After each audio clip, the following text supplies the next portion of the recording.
अस्सलाम वालेकुम, मैं डॉक्टर आयशा अब्बास। मैं आपकी डॉक्टर भी हूँ और डायटिशियन में। पहले ये चीज़ इतनी कंफर्म नहीं थी, लेकिन अब जो रिसर्चेस हमें बताते हैं उसमें दानों का, कील का, महासों का, एक्ने का डाइट से और आपकी खुराक से बहुत ही गहरा ताल्लुक बनता है। लेकिन वो कौन सी ऐसी खुराक है जिसकी वजह से आपके चेहरे पे एक्ने की परसेंटेज बहुत ज़्यादा बढ़ जाती है? हम उसको स्टेप बाय स्टेप गाइड करेंगे आपको और बताएंगे कि कौन सी ऐसी खुराक आपको अपनी डाइट के अंदर से माइनस करनी चाहिए ताकि आपका चेहरा साफ सुथरा रहे और आपको बार बार इस परेशानी का सामना ना करना पड़े। रिसर्चेस हमें बताती हैं कि हमारी जो नौजवान नस्ल है उसने अपनी डाइट को बैलेंस करना बिल्कुल छोड़ दिया है।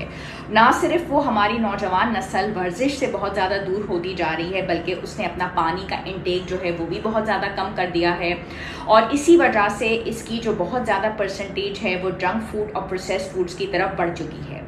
रिसर्चेस ये भी हमें बताती हैं कि पहले तो इसकी डायरेक्ट जो कनेक्शन था वो सीबम और कैराटिन की प्रोडक्शन की तरफ जाता था, लेकिन अब इसका ग़िज़ा से बहुत ज़्यादा इम्पोर्टेंट ताल्लुक बन चुका है और इसका ताल्लुक जो है वो एक्ने की प्रोडक्शन की महासों से ज़्यादा हो चुका है। इसका जो ताल्लुक बनता है वो डेयरी के खानों से बहुत ज़्यादा बनता है, प्रोसेस फूड से बहुत ज़्यादा बनता है, चिप्स से, पोटैटो से, कोल्ड ड्रिंक से बनता है और इसकी वजह से 24 to 40% आपका एक्ने का जो प्रोडक्शन है वो बहुत ज़्यादा मल्टीप्लाई हो जाता है। रिफाइंड शुगर्स का इस्तेमाल जो है उसकी वजह से भी इसका ताल्लुक बहुत ज़्यादा बढ़ जाता है। वो लोग जो हैं जिनके चेहरे पे कील और महासे की परसेंटेज बढ़ती चली जाती है, वो लोग अपनी खुराक में रिफाइंड शुगर, सफ़ेद आटा, सफ़ेद डबल रोटी, पास्ता, नूडल्स, चीनी, मिठाइयाँ, इसका इस्तेमाल बहुत ज़्यादा करते हैं।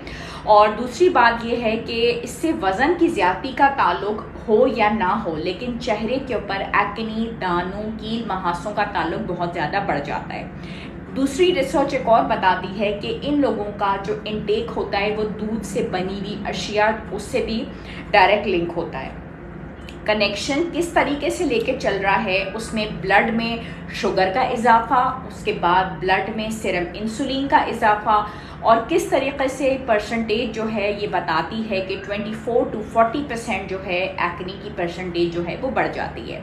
ये लोग अपनी डाइट में आइसक्रीम्स का इस्तेमाल, मीठी चीज़ों का इस्तेमाल, केक्स का, पेस्ट्रीज़ का इस्तेमाल बहुत ज़्यादा करते हैं जिनके चेहरे पे एक्ने, कील, महासे होते हैं, बनिस्बत उन लोगों के जिनकी खुराक सादा है, बैलेंस्ड है, उसमें पानी का इस्तेमाल ज़्यादा है, उसमें फलों और सब्जियों का इस्तेमाल ज़्यादा है और सफ़ेद कलर की चीज़ों का इस्तेमाल जो है वो ज़्यादा है।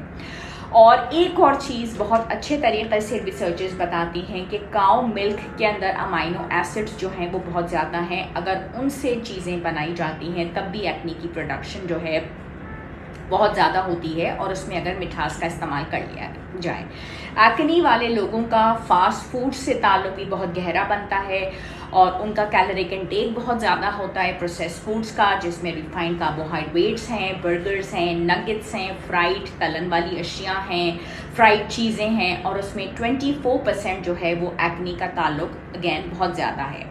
तो अगर आप वाकई तौर पे एक्ने से बचना चाहते हैं तो अपनी खुराक को बहुत सादा रखिए, बहुत सिंपल रखिए, जो कि रिसर्चेस बता रही हैं। मैंने 3 दफ़ा इस चीज़ को डिस्कस किया है ताकि आपका चेहरा एक्ने से, दानों से बच सके, साफ सुथरा हो सके, आपको बार बार इस परेशानी का सामना ना करना पड़े और सीबम और कैराटिन की जो प्रोडक्शन है वो भी अंडर कंट्रोल हो सके। जितनी अच्छी ग़िज़ा उतना अच्छा चेहरा। शुक्रिया, खुदा हाफ़िज़।